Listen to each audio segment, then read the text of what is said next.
আল্লাহ নবী বলেন, মান আলা সালাসা বানাতি, কেউ যদি 3টে মেয়ে লালন পালন করে, 3টে মেয়ে, তো ফলাফলটা আগে বলে নি, তারপর কিভাবে লালন পালন সেটা বলি। 3টে মেয়ে যদি কেউ লালন পালন করে, তাহলে বিচারের মাঠে মেয়ে 3টি পিতাকে জান্নাতে নিয়ে যাওয়ার জন্য জাহান্নামের অন্তরাল হবে। এই যে মেয়েরা বেঁকে বসেছে, বলবে আল্লাহকে আমার আব্বাকে আগে জান্নাতে দেন, তারপরে কোনো কথা। ওইদিকে জাহান্নাম, এইদিকে পিতা, মধ্যে মেয়েরা। এ কথা আল্লাহ নবী বলছে। এই মেয়েরা দাঁড়িয়ে আছে মধ্যে, ওর আব্বাকে জাহান্নামে যেতে দিবে না, আমার আব্বাকে আগে জান্নাতে দেন, তারপরে আমাদের ব্যাপারে পরে কথা। এই হলো 3টা মেয়ের ফলাফল। আব্দুর রাজ্জাক সাহেব ফলাফলটা পরে বলেন, আর একটু 2টা মেয়ে হলে কি হবে? 2টা মেয়ে হলে নবীর সাথে জান্নাতে থাকা যাবে। এইভাবে আঙ্গুল 2টি জমা আছে। এতিমের লালন পালন হলে নবীর সাথে থাকা যাবে তো একটু দূরে। বুঝতে পারছেন? খালেদা, তুমি দেখতে পাচ্ছ না এমনি খালি বসে আছো? গল্প করছো নাকি? শরম করো একটু, গল্প করিও না। 2টা মেয়ে যদি হয়, তাহলে 2টা মেয়ে যদি লালন পালন করে পিতা, তাহলে নবীর সাথে জান্নাতে এভাবে থাকবে। তখন মিরপুরের এক মুসাল্লি বলছেন মসজিদের, যে ভাইজান একটা যদি মেয়ে হয়, তখন বলছি ভাইজান আমি কিছু বলতে পারলাম না, আল্লাহ নবী কিছু বলেননি। একটা মেয়ের ব্যাপার আল্লাহ নবী কিছু বলেননি। তোমার যদি একটা মেয়ে হয় তাহলে মনটা একটু খারাপ, আর যদি 2টা মেয়ে হয় তাহলে একটু মনটা বেশি ভারী, দাদিও যেন কেমন কেমন করে। আর যদি 3টা মেয়ে হয়, তখন দাদি নানি বলে বউ বাদ দে রে ভাই, বউ চলবে না এটা, দাদি নানি বলে। তার মানে সবাই পশুপালনের মতো থাকে, খায়, কম বয়সের বেশি বয়সের সবাই প্রায় একই। ধর্মে করবেন কি 5 পয়সা দাম আছে। এটা জামালপুর মানে ময়মনসিংহ এর চেয়ে অনেক ভালো। জামালপুর মানে গাইবান্ধার চেয়ে অনেক ভালো। আব্দুর রাজ্জাক সাহেব, ময়মনসিংহ আর জামালপুর বলতে কি বুঝালেন? জামালপুর মানে ভিতর বাড়ি বাহির বাড়ি, মহিলারা পর্দা করে বেশি। 2টা বাড়ি আছে, একটা ভিতরে একটা বাইরে। আর যখন ময়মনসিংহ যাবেন, তখন কিসের ভিতর বাড়ি আর বাহির বাড়ি? আর বাড়ি ঘেরা নেই, ওইদিকেও ফাঁকা এদিকেও ফাঁকা। এটা সাতক্ষীরার মতো। সাতক্ষীরা মানে এইখানে একটা ঘর, এখানে একটা ঘর, মধ্যে গরুর গাড়ির রাস্তা। এটা হলো ময়মনসিংহ, এটা হলো জামালপুর। তো ময়মনসিংহের মতোই হলো গাইবান্ধা, যমুনার এই পারে। জামালপুর যে এত ভালো কেন আল্লাহ ভালো জানে। ভালো হন, আরো ভালো হওয়ার চেষ্টা করেন, আল্লাহ আপনাদের ভালো করুক। আল্লাহ। এই মেয়ে, তোমাকে বলছি, এদিকে শরম করো, তোমাকে বলছি, সম্মানিত দিনী ভাই বোন। তাহলে একটা মেয়ের কোনো ফলাফল নেই আপাতত। 2টা মেয়ের ফলাফল এই, 3টা মেয়ের ফলাফল হলো এই। তো বেশি হলে আরো ভালো। তো ছেলে, আব্দুর রাজ্জাক সাহেব ছেলে, 10টা ছেলে যদি মাস্টার ডিগ্রি পাস করেন, 1 নেকিও হবে না। ইন্না লিল্লাহি ওয়া ইন্না ইলাইহি রাজিউন। এটা কেমন হলো? তো পড়াবো কেন? বলে জন্ম দিয়েছে এই জন্য। পড়াবেন কেন? জন্ম দিয়েছেন এই জন্য। যদি না পড়ান, না মানুষ করেন, যা পাপ হবে সব আপনার।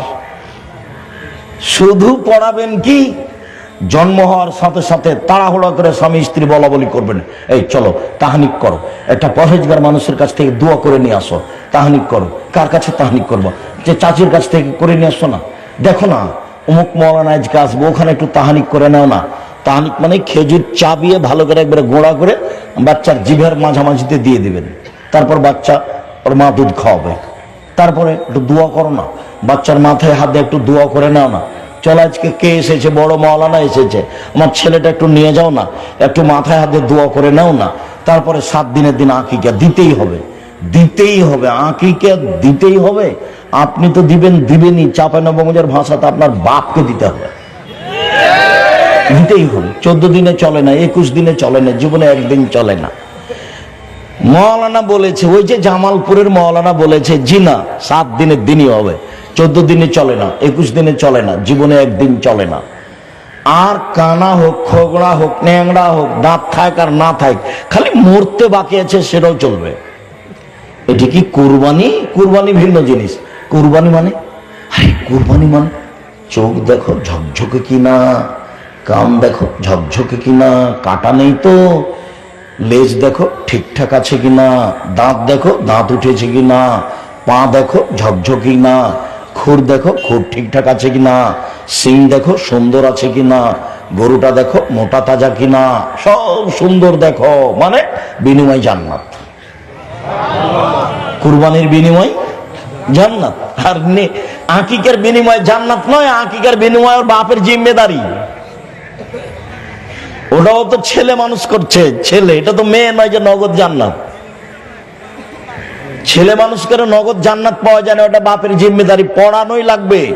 ওকে মানুষের মতো মানুষ করেই গড়ে তুলতে হবে, প্রাণপণে চেষ্টা করতে হবে। শুনুন, বাকি কথা মাথায় যাচ্ছে কিন্তু লম্বা হয়ে যাবে, যার কারণে ওইদিকে যেতে পারছি না, কাছাকাছিতে থাকি। সম্মানিত দিনী ভাই বোন, এই ছেলে শোনো, তোমার বোনের লালন পালন তোমার বাপ কিভাবে করবে আল্লাহ নবী বলছে। এক, আল্লামাহুন্না, মেয়েকে বিদ্যা শিখিয়ে দিল। দুই, আদ্দাবাহুন্না, শিষ্টাচার শিখিয়ে দিল। তিন, মেয়ের সাথে ভালো আচরণ করলো। তাহলে বিচারের মাঠে মেয়ে তিনটি অন্তরাল হবে। এক, বিদ্যা শিখিয়ে দিল। দুই, শিষ্টাচার শিখিয়ে দিল। তিন, ভালো আচরণ করলো। বিদ্যা যা শিখাচ্ছে একরকম শিখাচ্ছে। ভালো আচরণ আম্মু বলে ডাকে, বের হয়ে গেলে বলে তোকে জবে করবো, ত্যায্য পুত্র করলাম। যদি বের হয়ে যায় তাহলে কি বলে? তোকে ত্যায্য পুত্র করলাম, তোকে আর দেখতে রাজি না, তোকে যদি পাই তাহলে এভাবে কাটবো, কেটে নদীতে ভাসিয়ে দেবো। বের হয়ে গেছে যে খালি বলছে আম্মু টাকা পয়সা লাগবে, ঢাকা বিশ্ববিদ্যালয়ে পড়ে, আম্মু তোমার ভাইয়াকে বলিও টাকার কথা লাগলে বলিও, আম্মু কোনো সময় কষ্ট হয় না জানো, খুব খেয়াল করি আম্মু, ঠিক আছে না? হ্যাঁ। তো ভাতিজা বলছে পরের দিন, চাচা জানেন কি হয়েছে? কি হয়েছে রে? তো খালেদা তো বের হয়ে গেছে। নাই তো, ও তো মুখের সাথে চলে গেছে। তখন এবার বাপি বলছে ওকে ত্যায্য পুত্র করলাম, ওকে ত্যায্য পুত্র করলাম, ওকে পেলে জবাই করবো, ওকে পেলে জব করবো, ওকে কেটে নদীতে ভাসিয়ে দেবো। আম্মু কেটে গেছে, আম্মু আর নেই। বাপ শিষ্টাচার বুঝে? শিষ্টাচার হলো ঘোড়ার ডিম। শিষ্টাচার হলো ঘোড়ার ডিম। তো বাপ শিষ্টাচার কি বুঝে? ভাতিজা, নিজের ভাতিজা আহমাদকে বলছে আহমাদ, এই যে তোর বোনকে একটু ঢাকা বিশ্ববিদ্যালয়ে নিয়ে যা তো ভাই, নিয়ে যাও তো বাবা। এই যে শিষ্টাচার, এই যে শিষ্টাচার। মায়ে বলছে তোর দুলা ভাই এসছে, পান দিয়ে চা দিয়ে পানি দিয়ে, এই যে শিষ্টাচার। শিষ্টাচার দেখছেন, এটা হলো শিষ্টাচার। ওর বাপও জানে না, ওর মাও জানে না শিষ্টাচার কাকে বলে। পশু প্রাণীর জীবন, গরু ছাগলের জীবন এমনিতে চলছে। মনে কিছু নিয়ে না, আপনাকে বলছি কষ্ট নেওয়ার কিছু নেই, কষ্ট নেওয়ার কিছু নেই। রাসূল সাল্লাল্লাহু আলাইহি সাল্লামের পদ্ধতিতে জীবন কাটাতে হবে, এটাই চূড়ান্ত। জোর করে আমিন বলে আহলে হাদিস হওয়া যায় না, জোর করে আমিন বলে আহলে হাদিস হওয়া যায় না। বুকে হাত বেঁধে সালাত আদায় করলে আহলে হাদিস হওয়া যায় না। দল সংগঠন করে আরেকজনকে খারাপ বেসে আহলে হাদিস হওয়া যায় না। শুধু খালি আরেকজনের উপরে বিদ্বেষ রাখাই হয় মাত্র। ও দিয়ে কি করবেন আপনি? আমাকে কি বুঝাতে চান? আপনাকে আমি অক্ষরে অক্ষরে চিনি। সম্মানিত দিনী ভাই বোন, শিষ্টাচার কাকে বলে? আপনার স্ত্রী বাজার থেকে একটা তরকারি রাখা বাটি কিনেছে, সেটা হলো কাতল মাছ। আপনার স্ত্রী একটা আয়না কিনেছে, সেটা রুই মাছ। আপনার স্ত্রী একটা পট কিনেছে, ফ্যাশন বোরকা পরে বাজারে গেছে, পট নিয়ে এসে পেশাব পায়খানা, সেটা হলো ঘোড়া। বলেন শিষ্টাচার কোনটা? আপনার ছেলে মাথার চুল ছেড়েছে, উপর দিক আছে আর নিচের দিক চাঁচা আছে, ইহুদি খ্রিস্টানের। শিষ্টাচার কোনটা? আপনার ছেলে একটা গেঞ্জি গায়ে দিয়ে আছে, 10 লেখা আছে, পিছনে যে দাঁড়িয়েছে দেখতে দেখতে নামাজ শেষ। শিষ্টাচার কোনটা? শিষ্টাচার কি জিনিস? শিষ্টাচার কি জিনিস, শিষ্টাচার কাকে বলে? মুহাম্মদ সাল্লাল্লাহু আলাইহি সাল্লাম বলেন, এক বিদ্যা শিক্ষা দিল, দুই শিষ্টাচার শিখিয়ে দিল, তিন ভালো আচরণ করলো, সেই মেয়ে তিনটি বাপের জন্য অন্তরাল হবে। শিষ্টাচার কাকে বলে? শিষ্টাচার কি জিনিস? জোর করে শিষ্টাচার দেখাতে চান? উমরা করছেন আপনি, প্রতি বছর টাকা আছে সেজন্য বলছে, সবাই বলে জামালপুরে মানুষ সব গরিব, এই জন্য তো আমি ঢাকা শহরে টাওয়ার করেছি, জামালপুরি টাওয়ার। করেন, জামালপুরের মানুষ ধনী হওয়া দরকার, সেটাও আমি চাচ্ছি। তো এখন উমরা করে সব সময়, মাথায় টুপি আছে, মেয়েও সাথে আছে, মেয়ে স্কিন পায়জামা পরে আছে, অঙ্গ প্রত্যঙ্গ দেখা যাচ্ছে, লজ্জা স্থানে বোঝা যাচ্ছে, তার নাম নাকি শিষ্টাচার। ছি ছি, বলেন আপনারা, এ বাপের বেঁচে থাকা ভালো না মরে যাওয়া ভালো? এ বাপের মাটির উপরে থাকার সুযোগ নাই, নিচে যেতে হবে। জামিয়া সালাফে এতিম ছেলে মেয়ে লালন পালন করবে। 519 জন আছে, কাল থেকে যদি 1038 জন হয় কোনো সমস্যা নেই, কোনো সমস্যা নেই ইনশাআল্লাহ। এতিম ছেলে মেয়ে পাঠিয়ে দিবেন, 1 জানুয়ারি ভর্তি পরীক্ষা অংশগ্রহণ করবে। সম্মানিত দিনী ভাই বোন, বলছিলাম এইবার যা বললাম হালকা করে বললাম। এ মেয়ে শোনো, এইটা তোমার পিতার জন্য বললাম।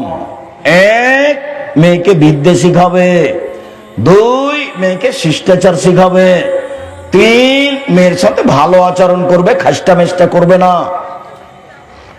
তাহলে এই পিতার অবস্থায় শিষ্টাচার কি জিনিস আজকে আর আলোচনা নেই, এই পর্যন্তই। এবার তোমার মায়ের কাছে গেলাম, তোমার আব্বার কাছ থেকে তোমার আম্মার কাছে আসলাম। জাবের রাদিয়াল্লাহু তাআলা আনহু বলেন, আমরা এক যুদ্ধ থেকে আসছিলাম, মদিনায় ঢুকবো, আল্লাহর নবী বললেন সবাই এখানে থামো, সকালে বাড়িতে যাব। তো আমি জাবের বললাম, আল্লাহর নবী আমাকে বাড়ি যেতে অনুমতি দিন, আমি নতুন বিবাহ করেছি। আল্লাহ রাসূল বলছেন, ও নতুন বিবাহ করেছো, তো কুমারী মেয়ে বিবাহ করেছো না তালাক প্রাপ্তা মেয়ে বিবাহ করেছো? আমি বললাম যে কুমারী মেয়ে বিবাহ করিনি, তালাক প্রাপ্তা মেয়ে বিবাহ করেছি। ওর আগে বিবাহ হয়েছিল, ওর স্বামী ছেড়ে দিয়েছে, আমি তাকে বিবাহ করেছি। আল্লাহ রাসূল বলেন, হাল্লা বিক্রান তোলাইবকা, তুমি কুমারী মেয়ে কেন বিবাহ করলে না? তুমি তার সাথে খেলতো, তোমার সাথে খেলতো। তুমি কুমারী মেয়ে কেন বিবাহ করলে না? তুমি তার সাথে খেলতো, তোমার সাথে খেলতো। এবার জাবের বলছেন, আল্লাহর নবী আমার আব্বা উহুদের যুদ্ধে শহীদ হয়েছে 9 জন মেয়ে রেখে। আল্লাহ নবী আমার আব্বা না উহুদের যুদ্ধে শহীদ হয়েছে 9 জন মেয়ে রেখে, আমার 9 জন বোন আছে।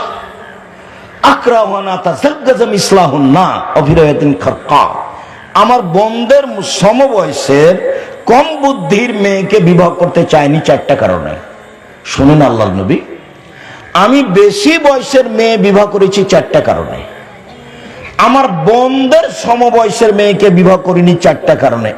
এক, লেতুয়াল্লিমাহুন্না, আমার স্ত্রী যেন আমার বোনদেরকে বিদ্যা শিখাতে পারে। দুই, বলে তুয়াদ্দেবাহুন্না, আমার স্ত্রী যেন আমার বোনদেরকে শিষ্টাচার শিখাতে পারে। তিন, বলে তুরাজ্জালাহুন্না, আমার স্ত্রী যেন আমার বোনদের মাথার চুল চিরুনি করে সাজগোজ করে পরিপাটি করে রাখতে পারে। চার, বলে তাকুমা আলাইহিন্না, আমার স্ত্রী যেন আমার বোনদেরকে পাহারা দিতে পারে। বুখারী মুসলিম। নেন এবার, মা মানে 4টে, বাপ মানে ছিল 3টে, মা মানে 4টা। এক, বিদ্যে, ওটা আগেও ছিল। দুই, শিষ্টাচার, এটা আগেও ছিল। এখন শিষ্টাচার জানা নাই কি জিনিস। তো শিষ্টাচার জানা নাই কি জিনিস, তো শিষ্টাচার যেটা করে সেটা 2টা 3টা বললামই। ভাতিজার হাতে মেয়েটাকে দিয়ে পাঠিয়েছে, এটা শিষ্টাচার। আর দুলা ভাইকে যুবতী মেয়ে কি দিয়ে আসছে? চা দিয়ে আসছে, পান দিয়ে আসছে, পানি দিয়ে আসছে। তারপরে আবার দুলা ভাই তাকে কোলে করে নিয়ে বসে আছে। সেলিকা আবার মাস্টার ডিগ্রি পাস করেছে, ওকে কোলে নিয়ে বসে, শাশুড়িও দেখছে। শাশুড়ি আবার যেতেও বলছে, একটু যদি মন ভারী করে তো শাশুড়ি আবার ধমকা, জানা যাস না কেন, অত গুণা কেন, তুই যা যা। এভাবে মায়ে বলছে, মায়ে, ওটা মা, এই মেয়ে, ওকে সৎমা বলে ডাকে, ওটা তোমার খালা, ওটা তোমার মা নয়, ওটা তোমার খালা, তোমাকে কবর দিয়েছে, এটা মা নয়। আমি নিশ্চিত জানি এটাই মা, কিন্তু আমি বলতে কষ্ট পাই। আমি নিশ্চিত জানি এটাই মা, কিন্তু আমি বলতে কষ্ট পাই, আমাকে ভারী লাগে। 4 মা মানে পাহারা দিবে। তাহলে বাপের সময় 3 নাম্বার ছিল সদাচরণ, আর এখানে আছে মায়ের বেলায় 3 নম্বরে হলো পরিপাটি। বুঝা যায় না নাকি? 3 নম্বরে মা মেয়েকে কি করবে? পরিপাটি করে রাখবে, সাজগোজ করে রাখবে, ঝকঝকে করে রাখবে, গোসল দিয়ে রাখবে, কাপড় চোপড় পরিষ্কার করে রাখবে, মাথার চুল চিরুনি করে রাখবে। ওটা বুখারী মুসলিমের হাদিস। এলোমেলো চুল যদি থাকে মা ভালো নয়, কাপড় যদি অপরিষ্কার থাকে মা ভালো নয়, বাচ্চার যদি জুতো স্যান্ডেল পায়ে না থাকে তো মা ভালো নয়। সব সময় বাচ্চাকে পরিপাটি করে ঝকঝকে করে রাখবে। এটা কার কাজ? এটা মায়ের কাজ। 4 মা পাহারা দিবে, কোথায় যায়, স্কুল থেকে আসলে খাতা পরীক্ষা করবে, কলম পরীক্ষা করবে, মোবাইল পরীক্ষা করবে। পাহারাদার কাকে বলে? এইটা ফ্যাক্টরি। সকালে এসে শুনছেন যে পাহারাদার ঘুমিয়েছিল, রাখবেন, চুমা খাবেন ওকে না? তাহলে আল্লাহ নবী বলছেন মা হলো কি? পাহারাদার। হাদিস তো বুখারী মুসলিম। আপনি দাম দিবেন কিনা সেটা আপনার ব্যাপার। আল্লাহ সপ্তম আকাশ থেকে নেমে এসেছেন প্রথম আকাশে, আপনি দাম দিবেন কিনা সেটা আপনার ব্যাপার। আপনি দেন না, ঘুমিয়ে থাকেন, রাত 3টায় ঘুমিয়েছেন গরু ছাগলের মতো, 8টায় উঠবেন, এর অর্থ এই নয় যে পৃথিবীর সবাই এ সময় ঘুমায়। এর অর্থ এই নয় যে কেউ উঠে না 3টায়, এর অর্থ এই নয় যে কেউ উঠে না 2টায়। হাজারো মানুষ উঠে, আমি আর আপনি এই ধ্বংসের পথে গেছি। আপনি কি মনে করছেন কেউ রাত 2টায় উঠে না? রাত 3টায় কেউ উঠে না? উঠে, হাজারো মানুষ উঠে, আমি আর আপনি ফাঁকে আছি। এভাবে জীবন কাটিয়ে কি হবে? রাত 10টায় ঘুমিয়ে যেতে হবে বাড়িতে। কার পূজারি থাকবে? আপনি বাপ। দাঁত খুলে দেবো কথা বললে, ঘুমিয়ে যা। পড়া না হয় ঘুমিয়ে যাও, পড়া না হয় ঘুমিয়ে যাও। রাত 1টার পরে উপর সপ্তম আকাশ থেকে নিচে নেমে আসবেন শুধু আমার জন্য আর আপনার জন্য। সম্মানিত দিনী ভাই বোন, বলছিলাম মায়ের কথা শেষ করলাম, আসল কথায় ফিরে যায়। সিয়াম শব্দের আবিধানিক অর্থ হলো বিরত থাকা। শরীয়তের পরিভাষায় ফজরের আজান থেকে নিয়ে সূর্য ডোবা পর্যন্ত খাওয়া পান করা, স্ত্রী মিলন, যাবতীয় অপছন্দ কথা ও কর্ম থেকে বিরত থাকার নাম সিয়াম। রোজা মানে উপবাস থাকা। রোজা আর সিয়াম দুটো এক নয়। দাড়ি চাঁচে যারা রোজা থাকে তারা, সুদ খায় যারা রোজা থাকে তারা, প্যান্ট টাকনোর নিচে পরে যারা রোজা থাকে তারা, দলীয় দাপটে মানুষকে জেল হাজতে দেয় যারা রোজা থাকে তারা, ক্ষমতা দেখায় যারা রোজা থাকে তারা, জমি দখল করে যারা রোজা থাকে তারা, মারামারি করে যারা রোজা থাকে তারা, রাস্তাঘাট বন্ধ করে যারা রোজা থাকে তারা, তারা সিয়াম থাকে না। সিয়াম মানে বিরত থাকা। শরীয়তের পরিভাষায় ফজরের আজান থেকে নিয়ে সূর্য ডোবা পর্যন্ত স্ত্রী মিলন, খাওয়া পান করা, যাবতীয় অপছন্দ কথা ও কর্ম থেকে বিরত থাকার নাম সিয়াম। নগদ জান্নাত। এমনি এটা গুণ, এটা ব্যাপার আছে না। দোকানে বসে দিন রাত টিভি নিয়ে বসেছেন আর আপনি সিয়াম থাকবেন, আপনি রোজা আছেন, উপবাস। বহু মোজা উড়াচ্ছে, চক্ষু ঠান্ডা করছে, কলিজা ঠান্ডা করছে, ল্যাংটা মেয়ে দেখে, তবুও নাকি ও সিয়াম থাকবে। ও ত্রিসম্পত্তি, বাবার সম্পত্তি। জি না, ওটা রোজা আছেন, আপনি রোজা থাকেন, আপনি উপবাস থাকা।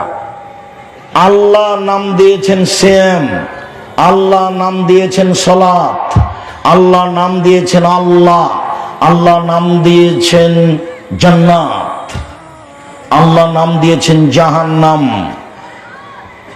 বেহেশত কোরআনেও নেই, হাদিসেও নেই। দোজখ কোরআনেও নেই, হাদিসেও নেই। নামাজ কোরআনেও নেই, হাদিসেও নেই। রোজা কোরআনেও নেই, হাদিসেও নেই। খোদা কোরআনেও নেই, হাদিসেও নেই। আল্লাহ কোরআনেও আছে, হাদিসেও আছে। জাহান্নাম কোরআনেও আছে, হাদিসেও আছে। জান্নাত কোরআনেও আছে, হাদিসেও আছে। সালাত কোরআনেও আছে, হাদিসেও আছে। সিয়াম কোরআনেও আছে, হাদিসেও আছে। তা আল্লাহর দেওয়া নামটা একটু বললে ভালো হয় না? এইটা আপনার প্রিয় হলো না কেন? সিয়াম নামটা বললে একটু ভালো হয় না? আল্লাহর দেওয়া নাম, নবীর দেওয়া নাম। আজ থেকে বাড়িতে সবাই বলবেন সিয়াম। চট করে মেয়ে বলেছে বাপকে, আব্বু আব্বু আব্বু রোজা বললেন কেন? আব্বু আব্দুল রাজ্জাক সাহেব না রোজা বলতে নিষেধ করে গেছে, সিয়াম বলেন। সিয়াম বলেন। হ্যাঁ মা ঠিক বলেছো, ওটা আমি খেয়াল করিনি তো। আমরা সবাই এখন সিয়াম বলবো, তাই না? বেটি সিয়াম, বেটা সিয়াম, স্ত্রী সিয়াম, স্বামী সিয়াম, সবাই বাড়িতে সিয়াম। 10 বছর পরে, 5 বছর পরে, 6 মাস পরে রোজা শব্দটা বাড়িতে সবাই ভুলে যাবে। নবীর দেওয়া নামটা ভালোবাসতে হবে, এই ঢং দেখাতে হবে না। হ্যাঁ কে বলেছে চলবে না রে, এটা বাদ। এইসব ক্ষমতার দাম নাই, এসব ক্ষমতার দাম নাই। অযথা কেসা কাহিনী দিয়ে বক্তব্য শুনতে হবে না, আমি খুব কষ্ট পাই। এমনি যারা কিছুই জানে না, খুব কোরআন হাদিস পড়বে, ওদেরকে নিয়ে আসবেন। কেসা কাহিনী দিয়ে কোনো দরকার নাই। প্রায় কথাই মিথ্যে, প্রমাণ করা যাবে না ওগুলো। এমনি সব মানে উদ্ভুত কথা, এমন বলা বলছে যে আপনাকে জানিয়ে তো ঢুকিয়ে দিয়েছে, অথচ মিথ্যে কথা। তাহলে হলো যে আপনি কি ফাজাইল আমল পেলেন নাকি? ফাজাইল আমল দিয়ে জান্নাত যাবেন? অত সহজ? দেখেন দেখেন 3 লাইনের দোয়া মিথ্যে। দেখেন 30 বছর থেকে বলছি। কতদিন থেকে? 35 বছর থেকে বলছি, 90 সাল থেকে। তাহলে 35 চলছে নাকি ভাইজান? 35 চলছে, 90 সাল থেকে। যদি আব্দুল্লাহ বিন ফজল রাহিমাহুল্লাহ আমাদের চেয়ে অনেক ঊর্ধ্বের বড় আলেম, তাদের কথা ঘন্টার ঘন্টা বলতেন কথা, আমাদের চেয়ে অনেক উপরের আলেম। আল্লাহুম্মা গফির লাহু ওয়ারহামহু, আল্লাহ তাকে মাফ করুক, দয়া করুক, তাদের কবর প্রশস্ত করুক, তাদের কবর আলোকিত করুক। আব্দুল্লাহ বিন ফজল রাহিমাহুল্লাহ, আপনার আব্দুস সাত্তার ত্রিশালী রাহিমাহুল্লাহ, আরো যারা দেশের আহলে হাদিসের বড় বড় আলেম ছিলেন, 1 পৃষ্ঠা বানানো দোয়া, আর একটা বাক্য নবীর নয়, একটাও। ও কোরআন মাজিদের গায়ে লেখা আছে। এগুলো যখন দেখি না তখন আমার মনে খুব কষ্ট পাই। তখন আমার কলম দেখে মনে হয়, আর মাওলানার বক্তব্য দেখে মনে হয় এটা পুঁথির গান। পুঁথির গান মানে 6 মাসের রাস্তা মর্দ 6 দিনে গেল, ঘোড়ায় চড়িয়া মর্দ হাঁটিয়া চলিল। এটা পুঁথির গান, বক্তৃতা ওইরকম মনে হয়। ফাতেমা কান দিয়া কয় আজ বুঝি হুসাইন কারবালাতে শহীদ হয়। ফাতেমা কান দিয়া কয় আজ বুঝি হুসাইন কারবালাতে শহীদ হয়। যেদিন হুসাইন কারবালাতে শহীদ হচ্ছেন, ইরাকের মাটিতে কারবালার মাঠে, তার 49 বছর আগে ফাতেমা মারা গেছে। তা আজকে কিভাবে উনি বলবেন ফাতেমা কান দিয়ে কয়? তোমরা শুধু যারা দায়িত্ব পালন করছো তারা পরিবেশ কন্ট্রোল করবা। আপনি কোনো প্রয়োজন দেখায়েন না, আমি আপনার জন্য এসেছি, কিছুক্ষণ অপেক্ষা করুন। মধ্যে কথা এসেছে, এটা একটু বলে ফেলি। কোরআন মাজিদের মিথ্যা কথা দেখে আমার ওই কথাটা মনে হয়। মুকসিদুল মুমিনিনে একটা হেডলাইন আছে এক জায়গাতে, যে অবিবাহিত ছেলে মেয়ের পড়া নিষেধ। তো যে দেখে সেই পড়ে, যে দেখে সেই পড়ে, যে দেখে সেই পড়ে। আমিও পড়েছি, তবে আমি তখন বিভাগ করেছি। তার আগে আমি বই দেখিনি আর কি, পরে দেখেছি বই। তো হেডলাইনে লেখা আছে, হেডলাইনের পরে, সফরের পূর্বে স্ত্রী হলে ছেলে ভ্যাংচা হয়, ভরা পেটে স্ত্রী মিলন হলে ছেলে টেরা হয়, চন্দ্র সূর্য গ্রহণের সময় স্ত্রী মিলন হলে ছেলে কানা হয়।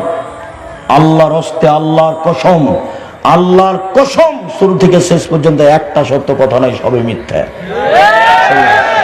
শুধু মিথ্যা নয়, সরাসরি কোরআন মাজিদের বিরোধী। কোরআন মাজিদে এসেছে নিসাউকুম হারসুল্লাকুম ফাতুহাসাকুম, তোমাদের স্ত্রী তোমাদের ক্ষেত, তোমাদের স্ত্রী তোমাদের জমি, তোমরা তোমাদের নিজের খেতে আসো, তোমরা তোমাদের নিজের জমিতে আসো, তোমাদের ইচ্ছে মতো